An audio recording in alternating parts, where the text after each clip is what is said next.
डोडो TV.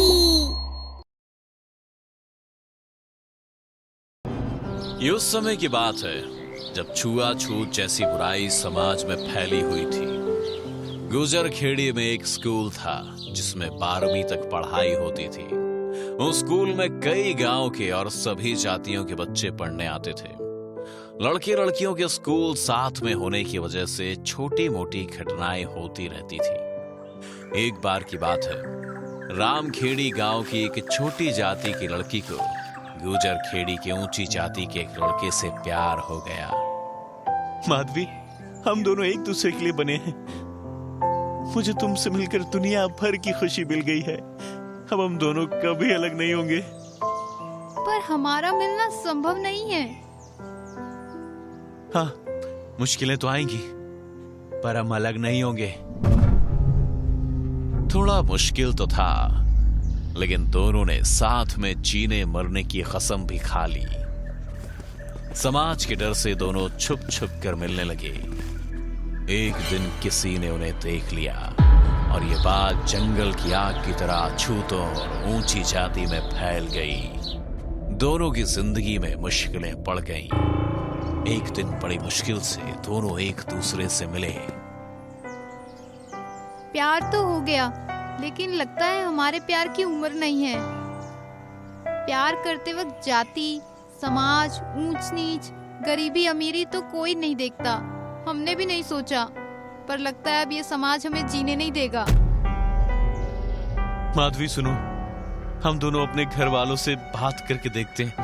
कोई ना कोई रास्ता निकल ही आएगा। मैं तुमसे बहुत प्यार करती हूँ। मैं तुम्हारे बिना नहीं जी सकती। सुनो, हम भाग चलते हैं यहाँ से कहीं दूर जाकर अपनी दुनिया बसाएंगे। पहले एक बार बात करके देखते हैं। नहीं माने तो हम भाग चलेंगे। पहले तो दोनों अपने परिवार वालों को समझाने की कोशिश करते हैं, लेकिन दोनों परिवार वाले एक दूसरे के दुश्मन बने हुए थे। गांव के बीच में पड़ने वाली नदी पर उनका झगड़ा चल रहा था। जब परिस्थिति बहुत बिगड़ गई और कोई रास्ता नहीं दिखा, तो रघु और माधवी दोनों ने नदी में छलांग लगा दी और सब लोगों के सामने उन दोनों ने जान दे दी। उस दिन के बाद से दोनों गांव एक दूसरे के कट्टर दुश्मन बन गए। कुछ दिनों बाद गुजर खेड़ी गांव के 2 लड़के साहिल और रवि शहर से पढ़कर लौटे। वो दोनों दिन में नदी की तरफ घूमने जाते हैं। यार पता नहीं लोग इस जगह को इतना रहस्यमय क्यों बताते हैं। ये जगह तो पिकनिक मनाने की जगह है, सच बता रहा हूँ। हाँ यार, शहर में लोग ऐसे पिकनिक स्पॉट खोजते हैं। अच्छा हुआ आज हम यहाँ गए। कल पूरी प्लानिंग के साथ हम यहाँ पिकनिक मनाने आएंगे। अगले दिन वो दोनों 2 और दोस्तों के साथ वहां पहुंच जाते हैं। नदी के किनारे पिकनिक मनाने सभी पूरी मस्ती के मूड में थे और अचानक किसी लड़की के रोने की आवाज आती है। सभी चौंक कर इधर उधर देखने लगते हैं। यार कोई है तो नहीं, मेरी आवाज कहाँ से आ रही है? अरे यार होगा कोई, हमें क्या। वो लोग अपना छोटा सा टेंट लगाकर और साउंड बॉक्स सेट करके मस्ती करने लगते हैं।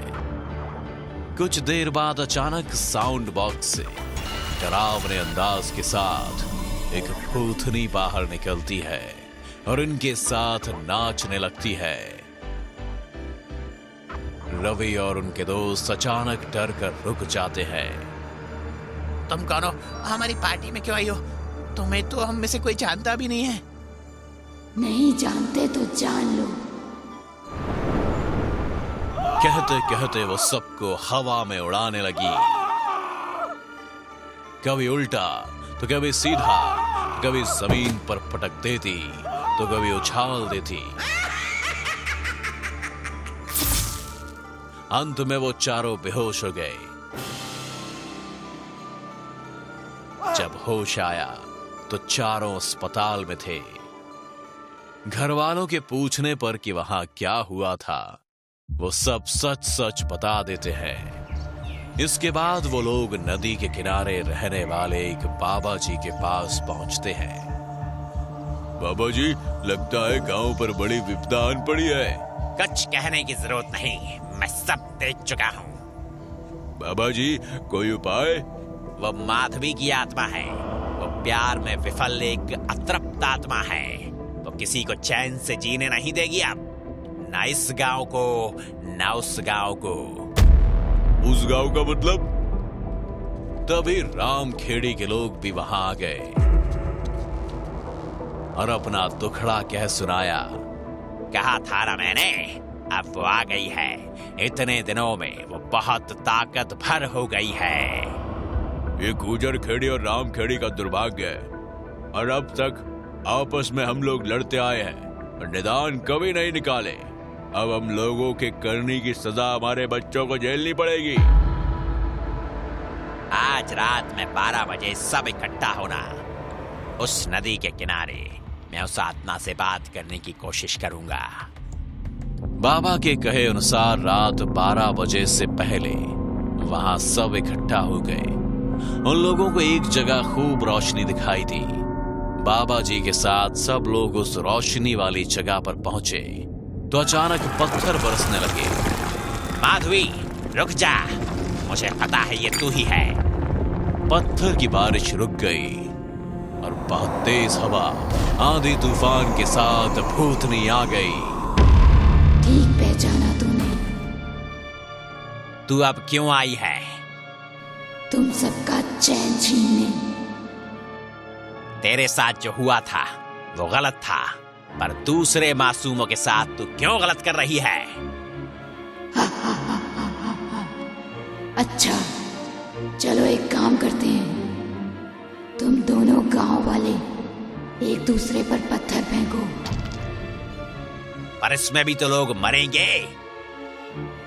मैं यही तो चाहती हूँ। तुम लोग फेंकोगे या मैं फेंकूं? और तभी उन सब पर पत्थर बरसने लगते हैं। रुक जा। मैं एक ही शर्त पर रुकूंगी। जब तुम लोग कल के दिन हर साल इस नदी के दोनों तरफ से एक दूसरे पर पत्थर फेंकोगे और एक दूसरे का खून बहाओगे। दरअसल ये वही दिन था जिस दिन माधवी और रघु ने चांद दी थी। जब बहुत देर तक पत्थर की बारिश नहीं रुकी, तब उन लोगों को उस भूतनी की शर्त माननी ही पड़ी। दोनों गांव की भलाई के लिए तब से हर साल गांव के बीच की नदी पर पत्थर मार मेला लगने लगा और वो लोग पूरे सुरक्षा इंतजाम के साथ इस परंपरा को निभाने लगे। साल के उस दिन रघु और माधवी एक साथ आकर उस मेले में लोगों को एक दूसरे पर पत्थर फेंकते हुए देखा करते थे। वो साथ जी तो ना सके, पर मरने के बाद साथ थे। भानगढ़ का नाम तो आप सभी ने सुना है। देश ही नहीं, दुनिया की सबसे ज्यादा हॉन्टेड साइट्स में से एक है भानगढ़ का किला। लेकिन क्या आपको पता है कि ये किला भूतिया कैसे बना? कुछ लोग इस बात पर यकीन नहीं करते, लेकिन हमें करना पड़ा। मैं, विनय और मेरे दोस्त चारू और रोहित। यार ये किला तो कमाल है। पता नहीं लोग इसे भूतिया क्यों कहते हैं। कुछ नहीं, बस गांव वालों के एंटरटेनमेंट की स्टोरीज हैं। मैं इन बातों पर यकीन नहीं करता, लेकिन पूरी तरह से झूठ भी नहीं मानता। बस हमें सतर्क रहना चाहिए।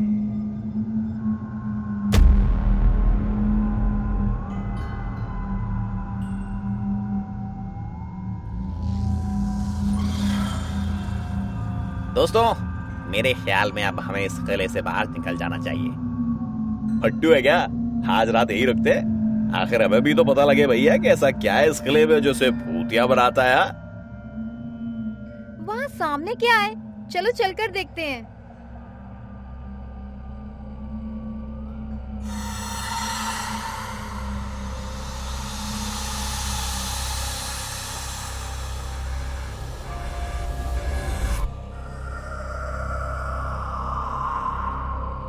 ओम सिम होम क्रीम श्रीम चामुंडाय विच्चै ओम सिम होम क्रीम क्रीम चामुंडाय विच्चै ओम त्र्यंबकं यजामहे ओम त्रिम क्रीम क्रीम चामुंडाय विच्चै। अब वो खूबसूरत राजकुमारी मेरे वश में होगी और मैं इतने सालों की अपनी हसरत पूरी करूंगा। मेरे अंदर की हवस राजकुमारी को अपनी बाहों में भरने को बेताब है।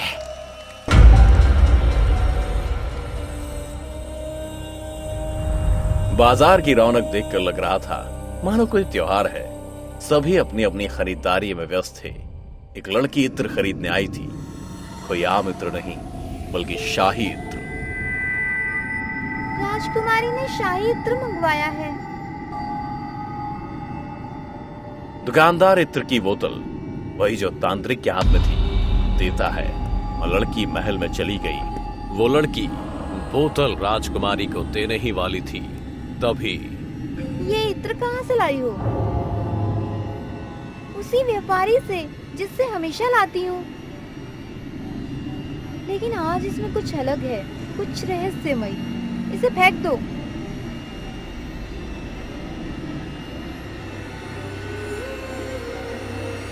बोतल पत्थर पर गिरी और फूट गई। सारा इत्र पत्थर पर उतर। तांत्रिक, अब तक तो वो राजकुमारी ने इत्र लगा लिया होगा। अब वो राजकुमारी सीधे मेरे पास खिंची चली आएगी। सीधे मेरे सीने पर लग जाएगी। इधर इत्र वाला पत्थर उड़ता हुआ आया और तांत्रिक उसे देखता रहा और उसकी छाती पर पत्थर लगा। तांत्रिक मर रहा है। मेरे साथ धोखा। मैं सिर्फ ये शरीर छोड़ रहा हूँ। उस राजकुमारी को पाने की हवस नहीं। मैं इंतकाम लूंगा, वापस लौटूंगा।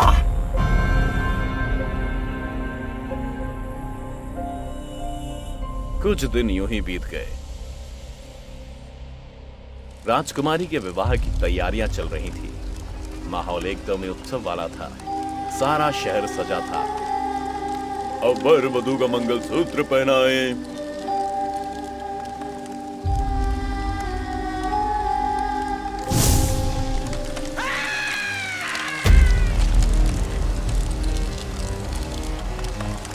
हे भगवान, ये क्या हो गया? किस पाप की सजा दी है मुझे? मेरा तो जीवन ही तबाह हो गया।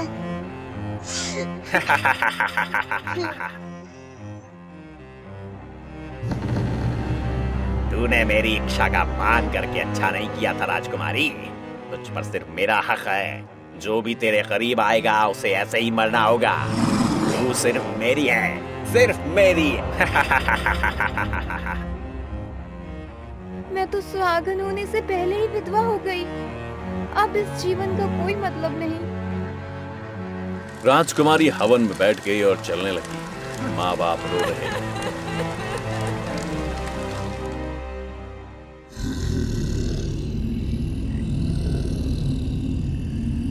इंतकाम की आग बरसों तक जली हुई साग में अब लूंगी इंतकाम।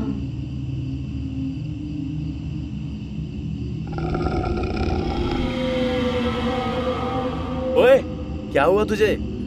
ठीक तो है ना ड्रामा क्वीन? हाँ, मैं ठीक हूँ, बस थोड़ा अच्छा फील नहीं हो रहा। तेज हवाएं, पत्ते और कुछ चीजें उड़ने लगी। हवा गोल घूम रही है।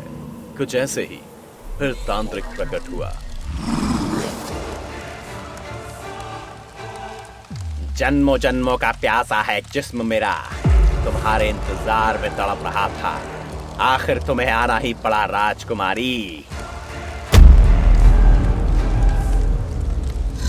हमारे सामने एक बहुत ही भयानक और विशाल गाय जल्लाद खड़ा था। लेकिन वो राजकुमारी किसे कह रहा था? क्या चारू को?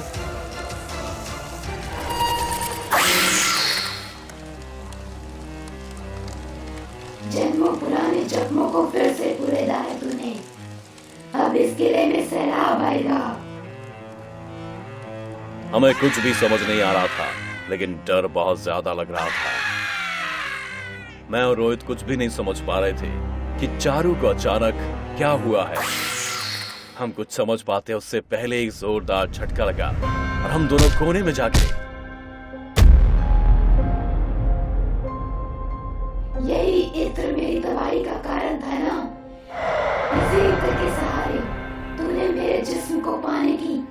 कोशिश की थी ना। मेरी ख्वाहिश अधूरी रह गई थी, इसलिए इस किले में इतनी सदियों से भटक रहा था, लेकिन अब तुझ पर काबू करके मैं अपनी ख्वाहिश पूरी करूंगा। तांत्रिक चारू पर भारी पड़ा और उसे पीछे से पकड़ लिया। कुछ देर ऐसे ही फिर राजकुमारी के हाथ से वो इत्र की बोतल तांत्रिक के ऊपर गिरी और वो तड़पने लगा। तूने अच्छा नहीं किया राजकुमारी, मैं अब भी यही भटकता रहूंगा, तुझे भी चैन से नहीं जीने दूंगा। अब ऐसा नहीं होगा, सिर्फ तेरा अंत होगा। ये कोई आम जल नहीं, बल्कि कैलाश पर्वत का जल है। तेरी हवस भी तेरे साथ ही जलकर भस्म होगी। तांत्रिक मर चुका था और मुझे और रोहित को उस अंधेरे किले में अपने सामने एक डायन खड़ी दिखाई दे रही थी। पहले वो हमारी दोस्त थी, लेकिन अब उसका भयानक रूप और गुस्से से भरी लाल आंखें देखकर हम दोनों बुरी हालत में थे। तभी वो डायन हमारी तरफ बढ़ी और डरावनी आवाज में बोली, तुम दोनों यहाँ से चले जाओ और वापस यहाँ पर कभी मत आना। यह जगह अगले कुछ सालों तक शापित है। 70 साल बाद आने वाली सावन की पूर्णिमा को यह जगह श्राप मुक्त होगी और मुझे भी मुक्ति मिलेगी। ऐसा कहकर वो डायन अंधेरे में कहीं ओझल हो गई और हम दोनों दोस्त एक दूसरे का हाथ पकड़कर जल्दी जल्दी उस किले से बाहर निकले। उस रात हमने अपनी एक बहुत प्यारी दोस्त को खो दिया, लेकिन इस बात की खुशी थी कि इतने भयानक मंजर से हम जिंदा वापस लौटे थे। कुछ लोगों के लिए भूत होते हैं और कुछ लोगों के लिए नहीं, लेकिन हमारे पास अब एक वजह थी।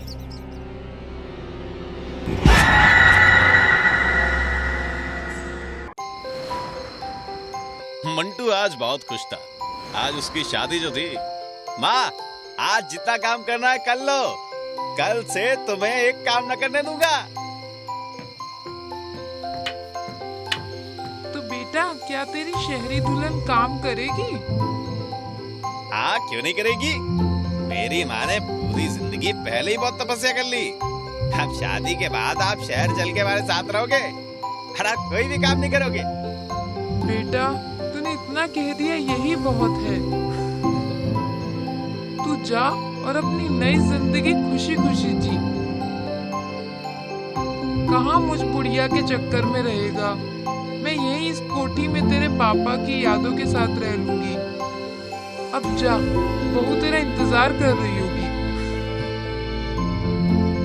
इतना कहकर माँ मंटू की बलाएं लेने लगती है और उसको उसके कमरे के बाहर छोड़ के आती है। मंटू एक्साइटेड होकर रूम में चला जाता है।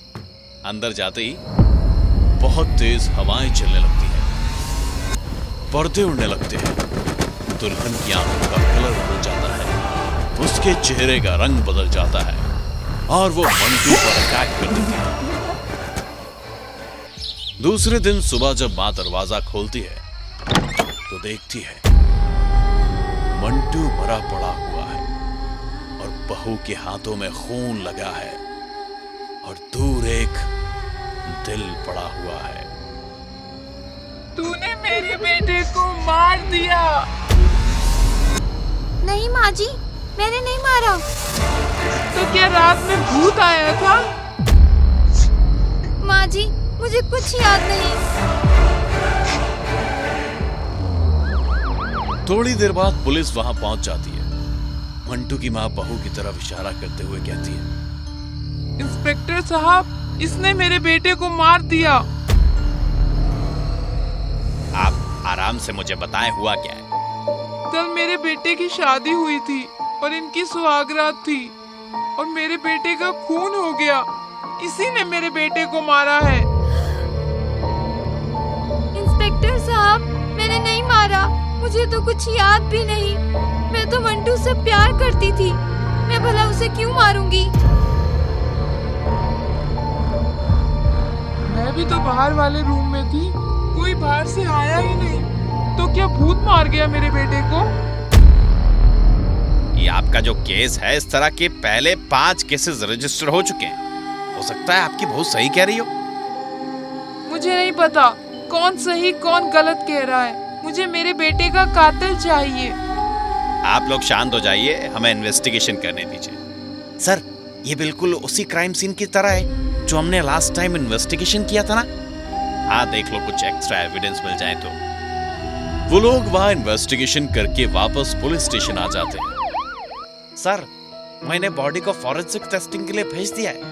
ओके, पहले भी सारे फिंगरप्रिंट्स जो आए हैं वो दुल्हनों के ही थे और दुल्हनों को कुछ याद नहीं था। हाँ सर, 5 में से किसी दुल्हन को कुछ भी याद नहीं। कहीं कोई और चोर नजर नहीं आ रहा इस केस का। सर, इनोसेंट लोगों की जान चली गई है, लोगों का गुस्सा बढ़ रहा है और डर भी। अरविंद, ये 5वां केस है। अगर अब भी हम तय तक नहीं पहुंचे तो हमारे पुलिस डिपार्टमेंट की बहुत बदनामी होगी। सर, गांव में हल्ला है कि ये किसी भूत का काम है। ऐसा नहीं हो सकता। और सर, आप भी सोचिए ना कि इतने दिनों में हमें इस केस का कोई लिंक क्यों नहीं मिल पा रहा। तुम किस बुनियाद पे बात कर रहे हो? सर, हर बार सुहागरात वाले दिन ही दूल्हा मर रहा है। सारे सबूत कहते हैं कि दुल्हन ही मर्डरर रहे, पर दुल्हन को कुछ याद नहीं रहता। आश्चर्य की बात तो है कि मंटू की दुल्हन हो या बाकी दुल्हन, इतनी आसानी से दोनों को पटक कर बिना किसी औजार के उसके सीने से दिल निकाल लेना, इतनी ताकत उसमें कहां से आ जाती है? और नाखून इतने खतरनाक हो जाते हैं क्या? फॉरेंसिक रिपोर्ट आ जाती है। उसे देखते हुए वो लोग बातें करते हैं। हाँ, जैसा सोचा था वही आया। ये खून भी दुल्हन के हाथों से ही हुआ है। अच्छा सुनो, पता करो गांव में अगली शादी किसकी है। सर, अगली शादी तो 15 दिन बाद आपकी है।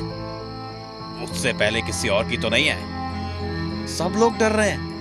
अभी सैटरडे को एक की थी, उसने कैंसिल कर दिया। अब तो आप ही की होगी। चलो अच्छा है, मेरी शादी में अब इस केस का रिजल्ट पता चलेगा। सर, आप कैसी बात कर रहे हो? आपको पता है ना कि आप मर भी सकते हो।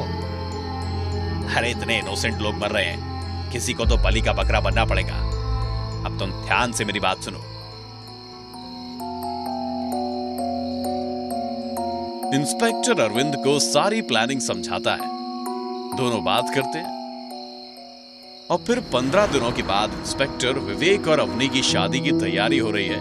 इंस्पेक्टर के घर में फूल पत्तियों के डेकोरेशन के साथ सीसीटीवी कैमरे भी लगाए जा रहे हैं और इंस्पेक्टर के बेडरूम को अच्छे से सजाया जाता है। शादी के बाद जब वक्त आता है सुहागरात का, तब इंस्पेक्टर बड़ी हिम्मत करके आगे बढ़ता है। प्लानिंग के अकॉर्डिंग पुलिस फोर्स बाहर खड़ी रहती है। अरविंद भी अपने कुछ कलीग के साथ रूम के दरवाजे पर खड़ा रहता है। वो लोग सीसीटीवी कैमरे पर भी नजर रखे होते हैं। जैसे ही इंस्पेक्टर अंदर जाता है, वैसे ही डरावना माहौल बन जाता है। अजीब अजीब सी आवाजें आने लगती हैं। आंधी तूफान आ जाता है। दुल्हन की आंखें काली हो जाती हैं और उसकी स्किन का कलर काला होने लगता है। इतनी सुंदर लड़की किसी चुड़ैल की तरह दिखने लग जाती है। अभी आने में बड़ी देर लगा दी। विवेक, जो अभी तक भूत प्रेत पर कभी भरोसा नहीं करता था, ये देखकर बहुत डर गया। इतना घबरा गया कि वो अपने कलीग्स को इन्फॉर्म करना ही भूल गया। अब अवनी उठकर उसकी तरफ बढ़ती है। मुझे तुम्हारा दिल चाहिए। डार्लिंग, वो तो तुम्हारा ही है। नहीं, मेरा नहीं है। तुमने तो 2 साल पहले ही मेरा दिल चुरा लिया था। नहीं, मेरे पास दिल नहीं है। मुझे दिल चाहिए। अभी तक किसी का दिल मेरे सीने में फिट नहीं हो पाया है।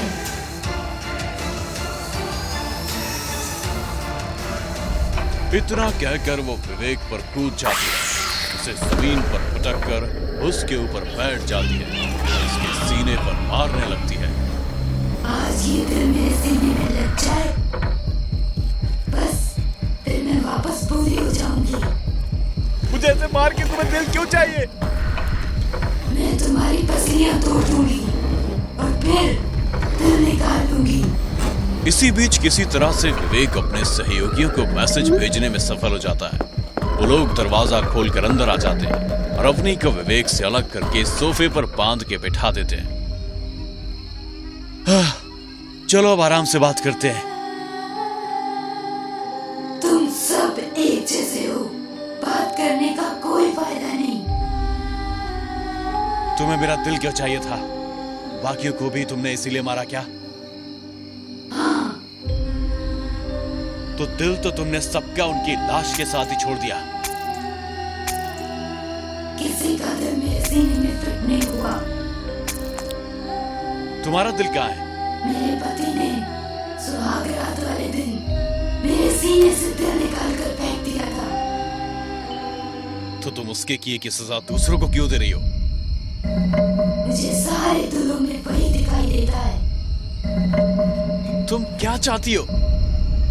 मुझे न्याय चाहिए। उसने शादी करके मुझे मार दिया, मेरे सारे अरमानों पर पानी फेर दिया। मैं तुम्हें न्याय दिलाऊंगा, तुम शांत हो जाओ पहले।